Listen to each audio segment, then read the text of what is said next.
Salam alaikum, bonjour à tout le monde. Dans cette vidéo, je vous propose la troisième partie, version française, du concours en blanc pour la préparation au concours commun pour l'accès aux facultés de médecine, pharmacie et de médecine dentaire pour l'année 2021, physique et chimie. Cette troisième partie sera consacrée au circuit RC. Allons-y à la barakatina. Donc, premier exercice.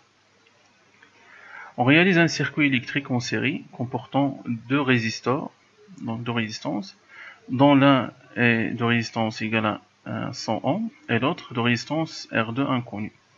Un condensateur initialement déchargé de capacité C et un interrupteur K. L'ensemble est alimenté par un générateur idéal de tension de force électromotrice E. Donc figure 1. À l'instant t égale à 0, on ferme l'interrupteur K.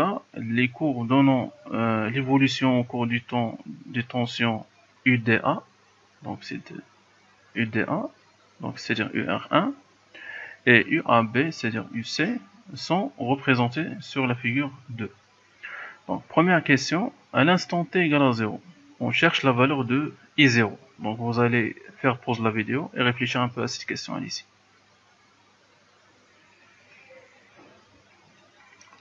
Donc on va faire la correction. Donc on a la valeur de R1 qui est égale à 100 ohms.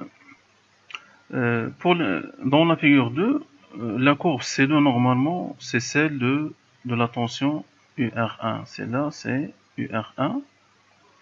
Et pour la tension C1, la courbe C1 c'est la tension UC. Et donc, à l'instant t égale à 0, vous avez la valeur de UR1 à t égale à 0.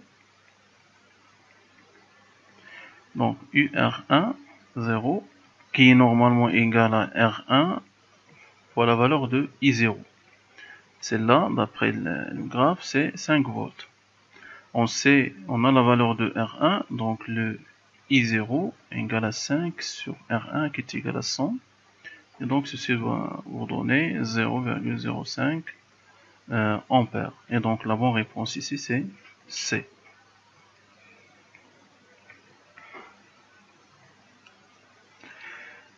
Pour la deuxième question, on cherche la valeur de la résistance R2.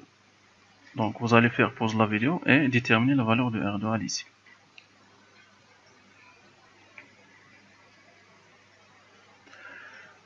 Donc on va faire la correction. Donc on a déjà déterminé le I0. Donc I0 est égal à 0,05 ampères. Si vous voulez, 5, 10 moins 2 ampères. Pour la tension UR2, bien si vous, donc c'est pas la tension, c'est pas la peine de, donc c'est pas nécessaire de connaître la tension R2, mais on a l'expression de I0. Le I0 normalement c'est bien sûr la valeur du courant à l'instant t égale à 0, c'est E sur le R total, donc R1 plus R2. Donc on cherche nous le R2. Donc le R2, elle est égale à E sur I0 moins R1. Donc le E normalement c'est la valeur de la tension UC en régime permanent. Donc le E est égal à 10. Donc vous avez ici 10 volts. Divisé par 5, 10 moins 2, moins R1 qui est égal à 100. Donc 10 sur 5 c'est 2. Donc 2 fois 100, donc c'est 200. Moins 100. Le 100 ici c'est 10 moins 2 qui va monter. Donc il va devenir 10 à la puissance 2 qui est égal à 100 fois 2 c'est 200. Donc ceci est égal à 100. Donc la bonne réponse ici c'est A.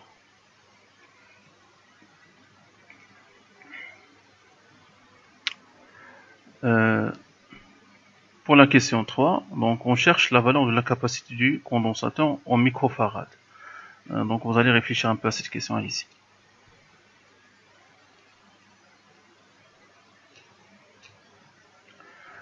Donc on va faire la correction.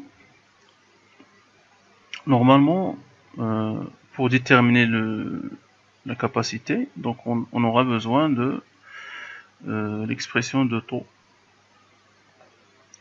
Donc le taux de ce circuit, normalement c'est le R équivalent fois C. Ça c'est le cas général. Le R équivalent, donc R1, R2 sont en série. Et donc le R équivalent c'est R1 plus R2 fois C.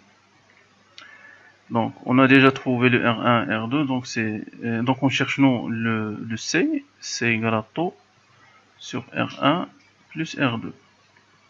Le taux, donc c'est cet instant, donc c'est 2 millisecondes.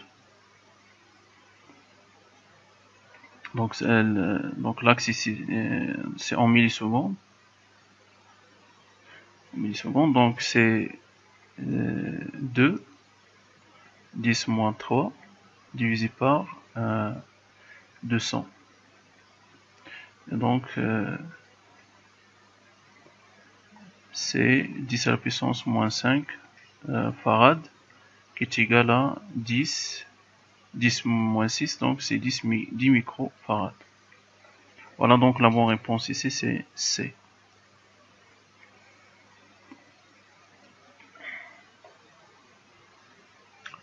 Donc pour le deuxième exercice, un groupe d'élèves, sous le contrôle de leur professeur, se propose de déterminer la valeur de la capacité d'un condensateur, la force électromotrice E d'un générateur de tension supposé idéal, et les valeurs des résistances R1, R2 pour deux conducteurs ohmiques. Bon, donc pour cela, les élèves réalisent les expériences suivantes. Donc première expérience, c'est la détermination de C. Donc à l'aide d'un générateur G de courant débitant un courant constant d'intensité I, d'un voltmètre numérique, d'un interrupteur K et d'un condensateur de capacité C initialement déchargé, les élèves réalisent le montage schématisé par la figure 1.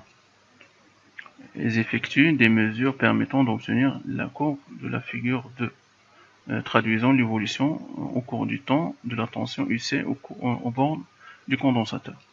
Donc, première question, déterminer la valeur de la capacité C du condensateur. Ici.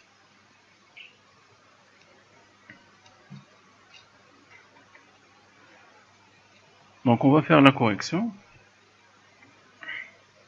Normalement, vous avez, d'après cette figure, donc la loi de UC, donc la loi d'évolution de UC, c'est I égale à I sur C fois T. Et donc, la pente de cette droite, c'est I sur C. Donc le I sur C égale, donc la pente de cette droite, c'est 3 sur 10. Normalement, vous devez faire attention aux unités. Ici, c'est en volts et en secondes. Si par exemple le T en millisecondes, vous devez convertir le 10 en millisecondes. Et donc ça va donner, donc on cherche le C. Donc le C c'est 10 sur 3 fois I. Le I c'est 150 microampères. Donc je vais la laisser en micro. Donc c'est 10. 150 c'est 5. Ou bien si vous voulez c'est 50 fois 3 divisé par 3. Et donc ça va donner c'est 500 microfarad. Donc la bonne réponse ici c'est D.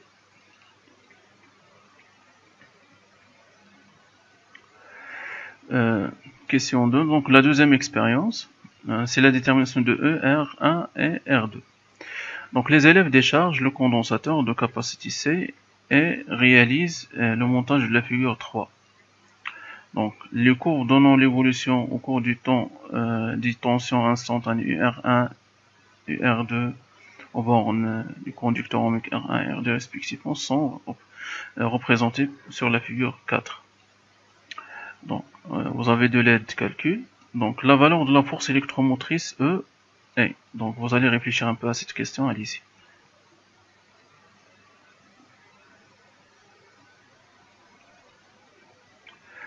Donc, on va faire la correction. normalement, à l'instant t égale, ou bien, quel que soit t, donc quel que soit t, vous avez la loi d'additivité de tension, donc quel que soit t, vous avez E égale UR1 plus UR2 plus UC. Donc, à t égale à 0, vous avez le UC égale à 0, parce que le condensateur il est déchargé. Ceci implique que le E à l'instant t égale à 0 égale à UR1 0 plus UR2 0. Et d'après la courbe, le UR1 0 c'est 3,8 plus 2,2 pour le UR2. Et donc ceci est égal à 6 volts. Donc la bonne réponse ici c'est D.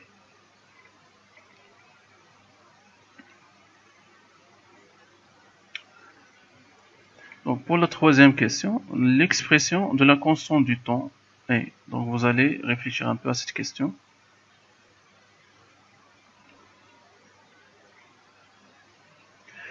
Donc on va faire la correction. Normalement, le taux, la constante du temps, pardon,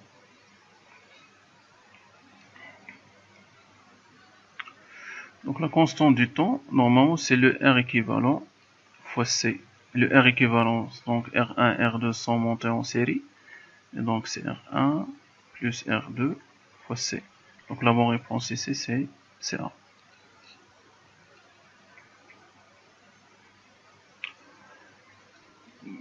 Pour la question 4, on cherche les valeurs de R1 et R2. Donc vous allez réfléchir un peu à cette question ici.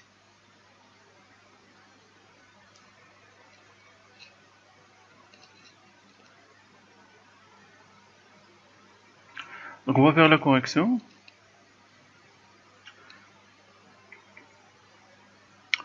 Donc normalement, vous avez à l'instant à t égale à 0, vous avez UR1 égale à R1 I0. Et le I0 c'est E sur R1 plus R2. La même chose pour UR2 est égal à R2 fois I0 qui est égal à E sur R1 plus R2.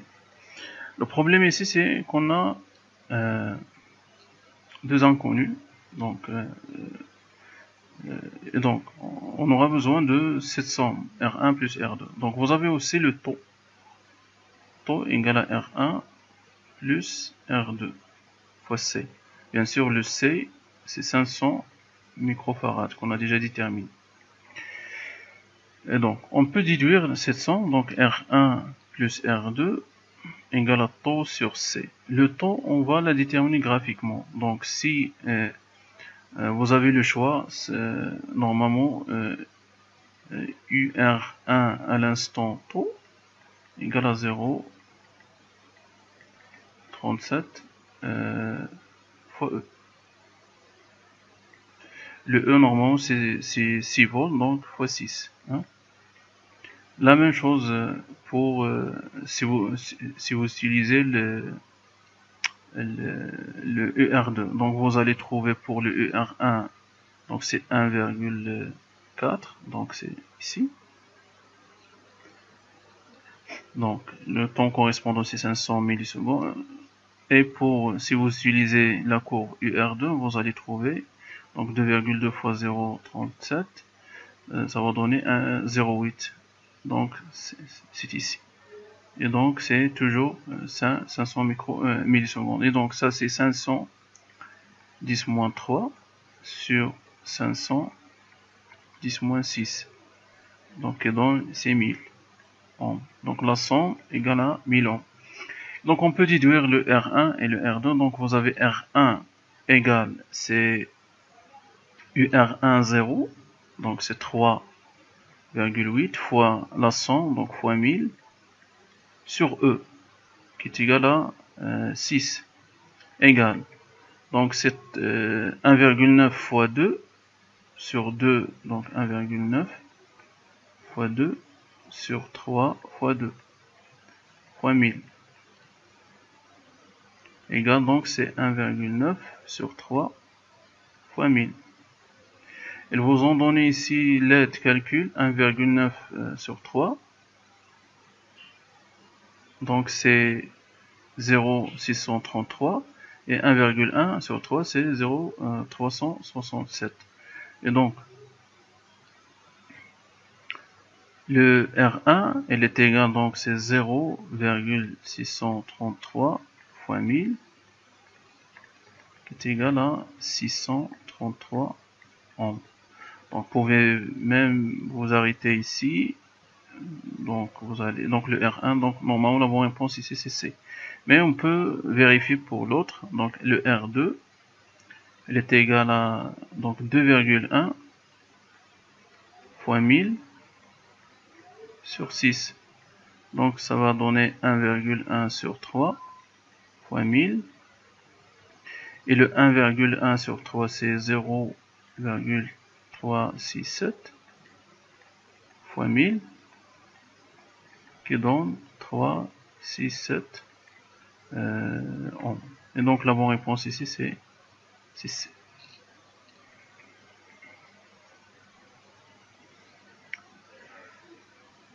Donc pour la dernière question de cet exercice, donc on cherche la valeur de I0.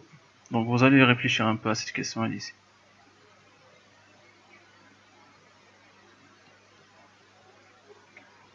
Donc on va faire la correction. Normalement le I0 c'est E sur R total, R1 plus R2. Donc le E c'est 6 divisé par 1000. Donc ceci c'est 6 milliampères. Donc la bonne réponse c'est C.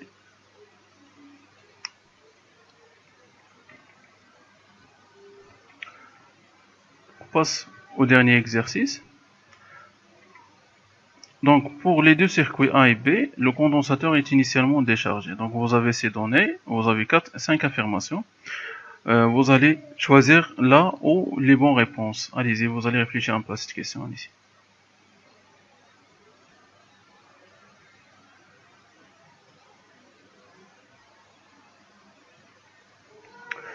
Donc on va faire la correction.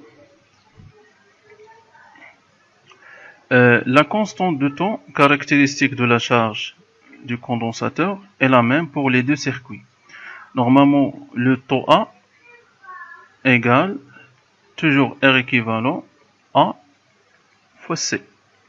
Le R équivalent du circuit A, c'est la somme, c'est R1 plus R2 fois C.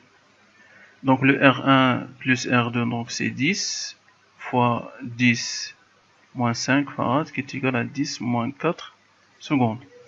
Pour le taux du circuit B, c'est le R équivalent du circuit B fois C qui est égal, donc c'est R1 R2 sur R1 plus R2 fois C. Le R1 R2, donc 6 fois 4, donc c'est 24 sur 10 fois c'est 10 moins 5. Donc ceci égale, donc c'est 2,4 10 donc 10 moins 5 secondes. Et donc vous avez bien le taux A qui est différent de taux B. Donc cette affirmation est fausse.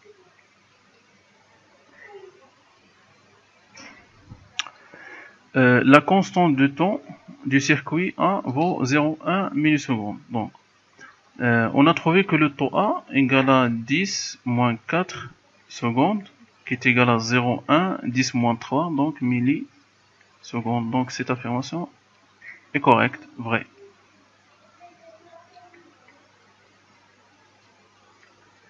Pour l'affirmation C, dans les deux circuits, UC tend vers la même valeur au bout d'un temps très grand. Donc en régime permanent, normalement la tension en borne du condensateur c'est E0, et donc UC à l'infini, dans les deux cas, est égal à E0. Donc cette affirmation est vraie.